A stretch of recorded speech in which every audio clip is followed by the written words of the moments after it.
Hi everyone, this is Manisha Marwaha और आज हम बात करने वाले एक बहुत ही ज़्यादा इंपॉर्टेंट टॉपिक के बारे में जो कि है डिस्ट्रैक्शन। स्टूडेंट लाइफ की एक सबसे बड़ी प्रॉब्लम है। पता होने के बावजूद भी यार मुझे पढ़ना है, मुझे फोकस करना है, इस समय मुझे अपने गोल्स पे टारगेट ध्यान देना है ना। फिर भी हम बार बार इस साइकिल में ट्रैप हो जाते हैं, इस चीज़ में कि भाई बार बार हम डिस्ट्रैक्ट हो जाते हैं। ये बार बार हम ऑफ ट्रैक क्यों जाते हैं? और ये दिक्कत ना बहुत सारे स्टूडेंट्स की, ऑलमोस्ट जितने भी बच्चों का कमेंट आता है ना स्टडीज़ के रिगार्डिंग डाउट, तो एंड में ये चीज़ ज़रूर होती है कि दी मैं कंसिस्टेंट नहीं रह पा रही, मैं रेगुलर स्टडी नहीं कर पा रही। क्लास 6 में बहुत अच्छे नंबर आते थे, लेकिन क्लास 10th में आते आते पता नहीं क्या हुआ, अब मैं वीक स्टूडेंट बन चुकी हूँ। क्लास 10th में बहुत अच्छे नंबर आए थे, लेकिन क्लास 11th अच्छी नहीं गई, क्या करें? तो देखो यार, कहीं ना यू नो डैट कि अभी आप जिस लेवल पे हो, आपको पता है ये आपका बेस्ट पोटेंशियल नहीं है। आपको पता होता है हर बंदे को, यार मेरे में क्या कैपेबिलिटी है, मेरी क्या कैपेसिटी है, मैं कितना दे सकता हूँ, है ना। तो उसके बावजूद हम क्यों डिस्ट्रैक्ट होते हैं? और यार ऊपर से मैंने भी आपको बहुत बार बताया है कि ये कुछ चीज़ें करो, it will help you. But जब तक हम अंदर से नहीं समझेंगे ना कि हमारे साथ होता क्या एक्चुअल में, जब हम डिस्ट्रैक्ट होते हैं, तो एक तरह से आपके जो दिमाग को हाईजैक कर लिया जाता है और उस समय आपकी जो सोचने की क्षमता, क्वेश्चन करने की क्षमता कि मैं यहाँ पे टाइम वेस्ट क्यों कर रही हूँ, इससे मुझे क्या मिल रहा है, इससे मेरा क्या फ़ायदा हो रहा है और इससे किस इंसान को फ़ायदा हो रहा है, क्योंकि आपका तो फ़ायदा नहीं हो रहा ना, तो किसी ना किसी को तो कुछ ना कुछ मिल ही रहा है। तो ये चीज़ जो क्वेश्चन करने की पावर है उस समय हमारी हाईजैक हो जाती है, हमारा ब्रेन हाईजैक हो जाता है। इस चीज़ को समझो, इसी पे सारा जो आपका डिस्ट्रैक्शन का खेल टिका हुआ है। बार बार हम क्यों डिस्ट्रैक्ट हो जाते हैं? क्योंकि ये चीज़ हमारे साथ बार बार होती है। तो देखो यार, सबसे पहले आपके साथ क्या होता है ना, जिस तरह की इंफॉर्मेशन ज़्यादातर हम कोई चीज़ें देख रहे होते हैं, ठीक है, तो जिस तरह की विजुअल्स हम देखते हैं ना, तो वही हमारे दिमाग में जाती है और हम उसी के बारे में सोचते हैं। तो इसको समझने के लिए यार दे देख लो, आपके पास यहाँ पे मैंने लगाई है बाहुबली की, ठीक है, मूवी का पोस्टर आपको दिख रहा है। आप इस चीज़ को अगर आप देखोगे तो आपके दिमाग में क्या आता है, आपको इसको देख के क्या आ रहा है याद? अगर आप बाहुबली के बारे में बात कर रही हूँ, कटप्पा के बारे में अगर मैं बात करूँ, तो दिमाग में क्या आएगा? वही सब सीन्स आएंगे, मूवी की चीज़ें याद आ रही होंगी कि हाँ उसमें क्या चीज़ हुई थी, कैसे हुआ था, किसने किसको मारा था, किसने किसको धोखा दिया था, पूरी कहानी के फ्लैशबैक्स आ रहे हैं, राइट। तो यही चीज़ होती है, जो चीज़ हम देखते हैं ना वो आपके थॉट्स को बहुत ज़्यादा इम्पैक्ट करती है। हमको लगता है यार कोई बात नहीं, हमको 4 घंटे पढ़ना है ना, हमें सिर्फ तभी कंसंट्रेशन से बैठना है या फिर तभी हमें फोकस से स्टडी करनी है, बाकी सारा दिन तो हम कुछ भी करें नहीं। जो बाकी के आपका सारा दिन का टाइम है ना, वही डिसाइड करेगा कि आपके जो 4 घंटे होंगे वो किस तरह के होंगे। यार देखो, अगर आपने दिन में 8 घंटे बैठ के पढ़े, ठीक है, बट अगर उसमें आपको कुछ याद ही नहीं हुआ और आपको at the end of the day पता लग रहा है कि यार कुछ समझ नहीं आया, जो पढ़ा है वो तो याद ही नहीं है, तो फिर क्या फ़ायदा वैसी स्टडी का, है ना। और वहीं पे अगर आपने 4 आवर्स अच्छे दे दिए, फिर वो स्टडी भी बहुत ज़्यादा बेटर है 4 आवर्स वाली भी, बट वो 4 आवर्स आपके डिसाइड करते हैं जो आपके बाकी के 20 घंटे हैं, और वो 20 घंटे डिसाइड करते हैं कि आप किस तरह की चीज़ें देखने वाले हो।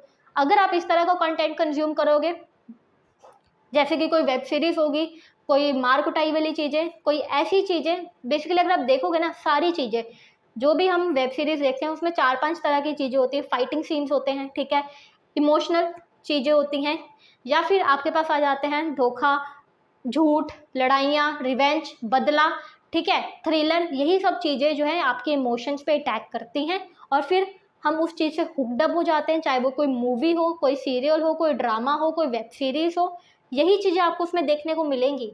एंड फिर हमें क्या होता है बार बार कि हम और देखें, अगले एपिसोड में देखें उसमें क्या होने वाला है। सेम विद द गेम, अगर गेमिंग खेलते हो कोई बच्चे तो उनको वहाँ पे भी एडिक्शन हो जाता है। तो भाई गेम में भी यही चीज़ हो रही है, गेम आपको बार बार क्यों डिस्ट्रैक्ट कर रही है? अगेन क्योंकि आपके अंदर एक वो चीज़ होती है, भाई जीतना है। अगर आप हारे हो तो आपको होता है यार वापिस इसको हरा के दिखाना है, जीत कर आना है, बदला लेना है, ठीक है। तो ये कुछ 4-5 चीज़ें आपके इमोशंस को हाईजैक कर लेते हैं। अगर आप यूट्यूब पे कुछ ऐसी वीडियोस देख रहे हो कंट्रोवर्सी वाली कि एक यूट्यूबर ने दूसरे यूट्यूबर को क्या बोला या उसने उसको क्या बोला, लड़ाई देख रहे हो 2 लोगों की, तो आपके बाकी का जो सारा दिन है आपके दिमाग में वही थॉट्स आएंगे, आप वही चीज़ें सोचने वाले हो उसी चीज़ के रिगार्डिंग, ना चाहते हुए भी आपके दिमाग में वही सब थॉट्स आएंगे अगेन एंड अगेन, ठीक है। तो ये सब चीज़ें नहीं देखनी, क्योंकि जिस तरह से आपको फिर थॉट्स आएंगे वैसे ही आपके इमोशंस बनेंगे। अगर आपने कोई ऐसी वीडियो देख ली जिसमें कोई दो लोग एक दूसरे को बुरा भला बोल रहे हैं, एक दूसरे की बुराई कर रहे हैं, एक दूसरे के बारे में झूठ बोल रहे हैं, या फिर बदले लेने की बातें कर रहे हैं, ठीक है, बेसिकली जो नेगेटिव कंटेंट कह सकते हो आप, तो वो आपके अंदर एक नेगेटिव इमोशंस लेकर आएगा। और जब आपके अंदर एक नेगेटिव इमोशंस आते हैं ना, तो आपका जो मन है, जो वो स्टेबल था, वो स्टेबल वाली स्थिति से हट जाता है। वो एकदम क्या कहते हैं, एग्रेसिव आ जाता है स्टेट में। और जब वो एग्रेसिव स्टेट में आ जाता है, अब यहाँ पर हो गया आपका काम, ठीक है। आप जितने मर्जी मोटिवेशनल कोट्स लगा लो, आप जितनी मर्जी चीज़ें रह लो कि भाई मुझे ये पढ़ना है, ये चीज़ें करनी है, ये चीज़ें करनी है, आपका दिमाग आएगा ही नहीं आपके हाथ में, वो कंसंट्रेट करेगा ही नहीं। आपको अंदर से एक रेस्टलेसनेस फील होगी, जिसके कारण आपको बार बार होगा यार कुछ ना कुछ कुछ चलता रहे हाथ में। वो आपको जो थोड़ा सा भी आप अकेले बैठोगे ना, आपको आएगा यार मज़ा नहीं आ रहा लाइफ में। तो ये चीज़ आपके इमोशंस पे अटैक करती है। और कोई भी चीज़ ले लो, जितनी भी ये सीरीज है, जितने भी ये टीवी सीरियल्स है, जितने भी आपकी ये मूवीज है, ये सब इसी चीज़ पे चलती हैं, आपके इमोशंस पे अटैक करना। सिमिलरली विद द इंस्टाग्राम, आप वहाँ पे जाते हो, अपने दोस्तों को देखते हो जो एंजॉय कर रहे हैं, और उनको देख के आप बुरा फील करते हो, या किसी ने नई गाड़ी ले ली तो आपको लगता है मैं पीछे रह गया, इसने कैसे ले ली, या फिर इसको ये कैसे मिल गई, ये तो डिजर्विंग था ही नहीं। तो बेसिकली आप सारा दिन आप देखो तो आपके जो इमोशंस हैं, जो आपके थॉट्स हैं, वो तो काम कर ही रहे हैं। और जिस तरह से आपके थॉट्स काम करेंगे उसी तरह से आपके अंदर इमोशंस आ रहे हैं। कभी आपके अंदर चल रहा होगा आप दूसरे लोगों को जज कर रहे हो, कभी आप अपने आप को कंपेयर करके दूसरे लोगों से अपने आप को जज कर रहे हो, अपने आप को बुरा बोल रहे हो कि भाई मैं तो हुई नालायक, मम्मी सही कहती है, मैं तो ये चीज़ नहीं कर पाई। तो ये चीज़ आपको जो है पूरा अनस्टेबल कर देती है, जिसकी वजह से आपका जो माइंड सेट है अब वो गया, ठीक है। अब वो किसी भी तरह से आपको हेल्प नहीं करेगा फोकस करने में। वेयर एज अगर आप कोई ऐसा कंटेंट देख रहे हो जो आपको हेल्प करता है सेल्फ डेवलपमेंट में, आपने किसी की जोश टॉक देखी, आपने किसी का इंटरव्यू देखा, आपने किसी ऐसे बच्चे को सुना जो कोई बहुत ज़्यादा मिडिल क्लास फैमिली से या फिर पूरे मिडिल क्लास फैमिली से, जिसने मेहनत करके ऊपर उठाया, या कुछ भी ऐसा जो आपको पर्सनली हैप्पी फील करवाता है, जो आपको पर्सनली प्राउड फील करवाता है, वो आपका बनाता है पॉजिटिव माइंडसेट। और जिस तरह से आपका माइंडसेट होगा ना, चाहे पॉजिटिव या फिर नेगेटिव, उसी तरह से आप में एनर्जी होगी। अगर आपने कोई पॉजिटिव चीज़ देखी है तो ऑब्वियसली आप एनर्जेटिक फील करोगे। अगर आप देख रहे हो किसी बंदे का इंटरव्यू कि भाई इस बंदे ने यहाँ से उठ के ये चीज़ कर ली, तो आपको भी अंदर से फील आएगी यार मैं भी कर सकती हूँ, मेरे में भी ये जज्बा है, you will feel energetic. But वहीं पे अगर आपने कुछ ऐसा कंटेंट कंज्यूम कर लिया जिसमें लड़ाइयाँ हो रही हैं, जिसमें मार कुटाई हो रही है, जिसमें ये बातें करी जा रही हैं कि भाई लोगों को इम्प्रेस कैसे करा जाए, या फिर कुछ भी षड्यंत्र चाले जो होते हैं ना, एकदम डीप लेवल की पॉलिटिक्स वाली बातें, तो उससे आपकी एनर्जी ड्रेन होगी, ठीक है। You will feel low. फिर हमको पता नहीं लगता है मैं सारा दिन लो क्यों फील कर रही हूँ, मेरे में एनर्जी क्यों नहीं आ रही, क्योंकि जिस तरह का कंटेंट देख रहे हैं वो आपका डिसाइड करता है कि आप एक्शन लेंगे कि नहीं लेंगे। जो आपके एक्शंस हैं वो बेसिकली आपके इमोशंस पे डिपेंड करते हैं। अगर आप पॉजिटिव फील कर रहे होंगे, आप हैप्पी फील कर रहे होंगे, आप एनर्जेटिक फील कर रहे होंगे, तो आप में एनर्जी आएगी, आप कहेंगे हाँ यार और काम करते हैं, अपने आप को भी आगे लेकर चलते हैं, अपने ऊपर काम करते हैं। वेयर एज अगर आप कुछ ऐसी चीज़ें देख रहे होंगे जो आपकी एनर्जी डाउन कर रही हैं, जो आपको डल फील करा रही है, जो आपके अंदर नेगेटिव इमोशंस पैदा कर रही है, जो आपको कुछ ऐसी चीज़ें फील करने पे मजबूर कर रही हैं आपके अपने बारे में जिसको सोचकर आपको अच्छा नहीं लग रहा, वो सारी चीज़ें आपको डल करती हैं, जिसकी वजह से आप में एनर्जी नहीं आती, आप सारा दिन बेड में पड़े रहते हो, मन नहीं करता। तो ये सारी चीज़ आपके साथ होती है। तो आई होप कि ये आपको जो बात है जो समझ आई होगी कि भाई हमारे साथ हो क्या रहा है ना, और ये क्यों हो रहा है वो मैंने आपको बता दिया कि वो हाईजैक कर लेते हैं अपने ब्रेन को।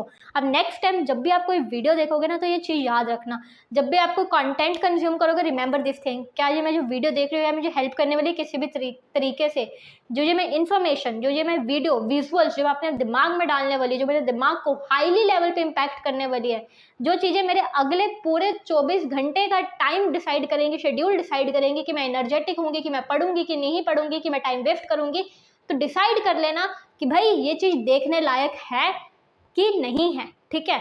फिर उसके बाद आता है कि इंटरेस्ट की हमने बात करी थी ना, तो यार इंटरेस्ट हम बार बार क्यों उस तरफ खींचे चले जाते हैं, वो तो मैंने आपको बता दिया कि वो आपके सिस्टम पे अटैक करती है, ठीक है। वो तो थी साइकोलॉजिकल बात, है ना।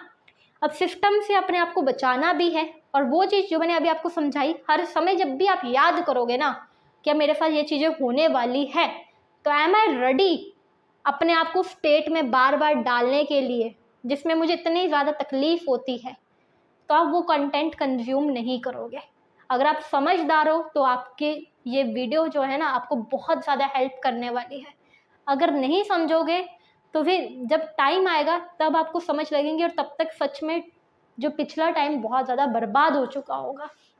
फिर हमने बात करी थी यार गोल्स के बारे में कि इंटरेस्ट कैसे बनाए। तो देखो यार, इंटरेस्ट का एक सबसे बड़ी चीज़ है कि आपका एक गोल होना चाहिए, आपकी एक विज़न होनी चाहिए कि मुझे कुछ करना है कि नहीं करना, लाइफ में मुझे कहाँ जाना है, मेरी कितनी परसेंटेज का मैंने टारगेट सोचा, मैंने 95 लेने हैं, 98 लेने हैं, 85% लेने हैं, क्या करना है मुझे।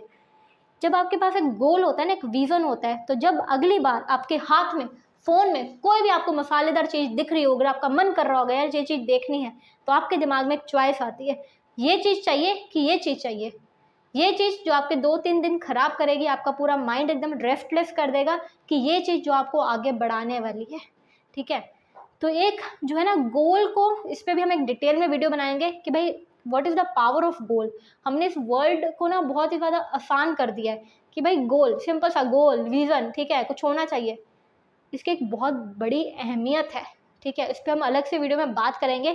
तो यार अभी के लिए ना आपको क्या करना है, इस वीडियो को शेयर करना है अपने एक फ्रेंड के साथ, एक बेस्ट फ्रेंड के साथ शेयर करो, ठीक है, और उसको हेल्प करो, ज़्यादा से ज़्यादा स्टूडेंट तक पहुंचाओ ये चीज़, ताकि आप लोग आगे बढ़ सको। सही रास्ते पे हमको चलना है, बार बार ऑफ ट्रैक जाके अपनी एनर्जी नहीं वेस्ट करनी।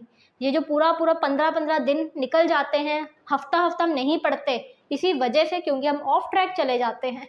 फिर एक दिन पढ़ते हैं तो बहुत ही ज़्यादा प्राउड फील करते हैं, फिर ऑफ ट्रैक चले जाते हैं। इस तरह से हम आगे नहीं बढ़ पाएंगे। तो आई होप कि आज की वीडियो आपको बहुत ज़्यादा हेल्प करेगी।